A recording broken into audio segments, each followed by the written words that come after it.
മുടി കൊഴിച്ചിൽ മിക്കവാറും ഉള്ളതിന് ഞാൻ നേരത്തെ പറഞ്ഞല്ലോ. മുടി കൊഴിച്ചിൽ ഒരു കാര്യം കൂടെ പറയാം. എല്ലാരും പ്രശ്നം പറയുന്നത് മുടി കൊഴിച്ച മുടിയും അസിഡിറ്റി ഉള്ളവർക്ക് മുടി കൊഴിയും, മലബന്ധമുള്ളവർക്ക് മുടി കൊഴിയും. ഇത് രണ്ടും ഇല്ലാത്ത ആരെങ്കിലും ഉണ്ടോ? ഇന്ന് അതുകൊണ്ട് എല്ലാവരുടെയും മുടി കൊഴിയുന്നു. അപ്പൊ ആദ്യം വേണ്ടുന്നത് അസിഡിറ്റി മാറ്റുക. അസിഡിറ്റി മാറ്റി മലബന്ധവും മാറ്റി എടുക്കാമെന്നുണ്ടെങ്കിൽ ഒരുമാതിരിപ്പെട്ട മുടി കൊഴിച്ചിലൊക്കെ പോകും. പിന്നെ താരൻ നമ്മൾ നേരെ കാര്യവും പറഞ്ഞു. അല്ല, നിങ്ങൾ ഇതിനകത്തൂടെ കൊണ്ടുവന്ന് ഹേമമാലിനിയുടെ ധാത്രി കഴിച്ചെന്നും പരട്ടിയാലൊന്നും നമ്മുടെ തലമുടിക്കകത്തൊന്നും മുടിയൊന്നും ഉണ്ടാവില്ല. കാരണം നമ്മുടെ ഈ സ്കിന്നിനകത്ത് 4ാമത്തെ ഡെർമിസിലാണ്. മുടിക്ക് ജീവനുണ്ടോ? മുടിക്ക് ജീവനുണ്ടോ? പിന്നെന്താ ഈ വടിച്ചിട്ട് പോകാത്തെ? എന്നിട്ട് വടിച്ചിട്ട് എന്താ നോവാത്തെ? മുടി വടിച്ചപ്പോ നോവുന്നില്ലല്ലോ. തലയോട്ടിയുടെ പുറത്ത് ജീവനില്ല, തലയോട്ടിക്ക് അകത്താണ് ജീവൻ. 4ാമത്തെ ഡെർമിസില് രോമകൂപത്തിന്റെ അടിയിൽ മാത്രമേ ഉള്ളൂ ജീവൻ. അപ്പൊ അവിടെയാണ് നമുക്ക് സാധനം കൊടുക്കേണ്ടത്, അല്ലാതെ മേലിലല്ല. കണ്ട, 4ാമത്തെ ഡെർമിസിൽ 3ാമത്തെ ഡെർമിസിലാണ് സ്നേഹഗ്രന്ഥി ഇരിക്കുന്നത്. വലിച്ച വേദന വരും, പക്ഷെ വടിച്ച വേദന വരികയില്ല. അതിന്റെ അർത്ഥം അതാണ് ഞാൻ പറഞ്ഞതിന്റെ അർത്ഥം. വടിച്ച വേദന വരികയില്ല, പക്ഷെ വലിച്ച വേദന വരും. അതിന്റെ അർത്ഥം എവിടെയാ? ജീവൻ ഉള്ളിടത്തേ വേദന ഉണ്ടാവുള്ളൂ. ജീവനുണ്ടെങ്കിൽ രക്തം എവിടെയുണ്ടോ അവിടെ വേദന വരുള്ളൂ. അപ്പൊ സാധനം എവിടെ കൊടുക്കേണ്ടത്? രക്തത്തിൽ കൊടുക്കണം. ഇതിൽ പറഞ്ഞില്ല, ഞാൻ ആദ്യം ഈ മുടി ഒഴിച്ച് തീർന്നോട്ടെ. ആ മുടി ഒഴിച്ചിന് ആദ്യം ചെയ്യേണ്ടുന്നത് അസിഡിറ്റി മാറ്റാനുള്ള വഴി എഴുതിക്കൊള്ളു. കൊടകൻ അല്ലെങ്കിൽ മുത്തൾ അല്ലെങ്കിൽ കൊടങ്ങൻ അല്ലെങ്കിൽ മണ്ടു ഭരണി, കരബ്രഹ്മി, ഇതൊക്കെ പറയുന്ന ഒരു സാധനം. കൊടങ്ങൽ അല്ലെങ്കിൽ മുത്തൾ അല്ലെങ്കിൽ കൊടകൻ, ഇതെല്ലാം ഓരോ നാട്ടിൽ ഓരോ പേരാണ്. അതിന് സമം കറിവേപ്പില,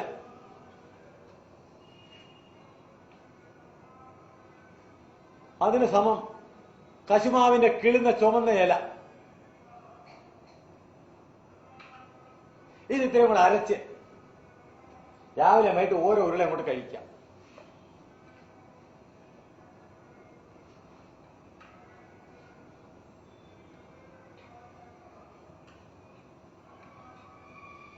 തുമ്പയിലയിട്ട് വെള്ളം തിളപ്പിച്ച് കുടിക്കുക. തുമ്പയുടെ ഇല ഓരോ ഉരുള. ഇച്ചിരി കൂടി ഇതിട്ട് ഒന്നും സംഭവിക്കും. ഇത് 3 സാധനവും ഒരു ശല്യം ഉണ്ടാക്കുന്നത്. തുമ്പയുടെ ഇല തിളപ്പിച്ച് വെള്ളവും കുടിക്കുക. അസിഡിറ്റിക്ക് മരുന്നാണ്. ഗ്യാസ് കൂടുതലുണ്ടെങ്കിൽ അയമോദവും കൂടി ഇട്ട് ആ തുമ്പയ്ക്കകത്ത് അയമോദവും കൂടി ഇട്ടാൽ അയമോദകം.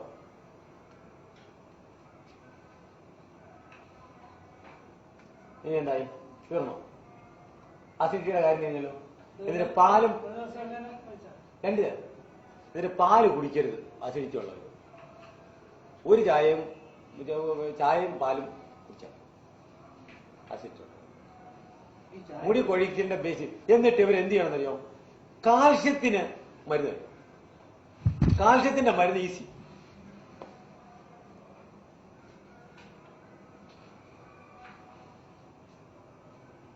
ഒരു കിലോ കാരല് മേടിച്ച് കഴുകി ഉണക്കി പൊടിച്ച് വറുത്ത് പൊടിക്കണം. കാരെള്ള്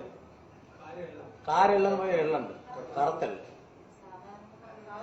അത് തന്നെ, അതിന് എള്ളതിനകത്ത് കറുത്തല്. 1 കിലോ കഴുകി വറുത്ത് പൊടിച്ച് 1 കിലോ ശർക്കരയും കൂടെ ചേർത്ത് എള്ളുണ്ണി ഉണ്ടാക്കി വീട്ടിൽ വെച്ചാൽ ചേർത്ത് എള്ളുണ്ണി ഉണ്ടാക്കി വീട്ടിൽ വെക്കുക. ആവശ്യത്തിന് കഴിച്ചോട്ടെ. ഇഷ്ടം പോലെ കാൽസ്യമായി. ഇത് തൈറോയിഡിനും കൊടുക്കുക. തൈറോയിഡിന്റെ പ്രശ്നമുള്ളവരാണെങ്കിൽ, ഇതിന്റെ കൂടെ തൈറോയിഡും ഉള്ളവരാണെങ്കിൽ ജാതിപത്രി ഒരെണ്ണം, കാട്ടുജീരകം 5 ഗ്രാം, ഒരു കടുക്കാത്തോട്. കാട്ടുജീരകത്തിന്റെ ഇരട്ടി ആയിരിക്കണം കടുക്കാത്തോട്, വെയിറ്റ് എടുക്കുവാണ്. ഒരു 21 ദിവസം ഇത് 3 കൂടെ അരച്ചങ്ങോട്ട് കഴിച്ചോളാം. തൈറോയിഡിന്റെ പ്രശ്നം തീർന്നു. തൈറോക്സിൻ കഴിച്ചുകൊണ്ടിരിക്കുന്നവരാണെങ്കിൽ ഓരോ 11 ദിവസം കൂടുമ്പോഴും ഒന്ന് ചെക്ക് ചെയ്തേക്കുക. കുറഞ്ഞു കൊണ്ടിടാം. വെറും നിസാര സാധനം ഒന്നും വേണ്ട. കുറച്ചുകൂടെ പോവുക. എന്നിട്ട് ഈ സാധനമൊക്കെ ഒന്ന് മാറ്റണം. അതല്ല ശരി. ഇത് മാറ്റുന്ന ആരുണ്ടോ? ഞാൻ ഈ പറഞ്ഞ സാധനം പെട്ടെന്നാ വലിക്കുന്നത്. വെളിച്ചെണ്ണ അത് വെളിച്ചെണ്ണ ഉണ്ടാക്കാൻ നിങ്ങളൊരു കാര്യം ചെയ്യും. ഒരു രണ്ട് തേങ്ങ തിരുമി പാലെടുക്കണ്ട, ഇഡ്ഡലി പാത്രത്തിന് നടുക്കോട്ട് വെച്ച നീ ആവി കൊള്ളിക്കണം. എന്നിട്ട് അവനെ പിഴിഞ്ഞെടുക്കണം. മിക്സിയിലിട്ട് അടിക്കാൻ അടിക്കാമെങ്കിൽ പെട്ടെന്ന് കാര്യം നടക്കും. അപ്പൊ അതിന്റെ നെയ്യായിട്ട് ഇനി വരും. ആ നെയ്യ് ചട്ടിയിലോട്ട് വെച്ച് പറ്റിക്കാമെങ്കിൽ 5 മിനിറ്റ് പോലും വേണ്ട. ഉരുക്ക് വെളിച്ചെണ്ണ നിങ്ങൾ പാലിട്ട് കാച്ചുമ്പോൾ വലിയ സമയം പോലെ ഇത് പെട്ടെന്ന് കഴിഞ്ഞു. പാൽ നമ്മുടെ തേങ്ങ തിരുമുക, ഇഡ്ഡലി പാത്രത്തിൽ വെച്ചിട്ട് ആവി കൊള്ളിക്കുക, വേവിക്കുക. വേവിച്ചിട്ട് അവനെ പിഴിഞ്ഞെടുക്കുമ്പോ നെയ്യായിട്ട് ഇനി വരുമെന്നേ. ഈരേഴും തോർത്തിനകത്തോണ്ട് പിഴിയുന്നേ. മിക്സിയിലിട്ട് അടിച്ച് പിടിയാണെങ്കിൽ പെട്ടെന്ന് കുറച്ചുകൂടെ സ്പീഡ് കിട്ടും. അപ്പൊ മറ്റേ പാലിട്ട് പറ്റിക്കണ്ട, അവന് ഫുള്ള് സാധനം ഇനി പോരുകയും ചെയ്യും. ചെടി ഒന്ന് വേഗം നെയ്യായി കഴിഞ്ഞില്ലേ, സാധനം നെയ്യായല്ലോ, ഉരുക്കിയെടുത്താൽ അത് സിമ്പിൾ. അപ്പൊ അങ്ങനെ നമുക്ക് ചെയ്യാൻ പറ്റുമല്ലോ. ആരുടെ സൗകര്യത്തിന് പോണ്ട. മനസ്സിലായോ?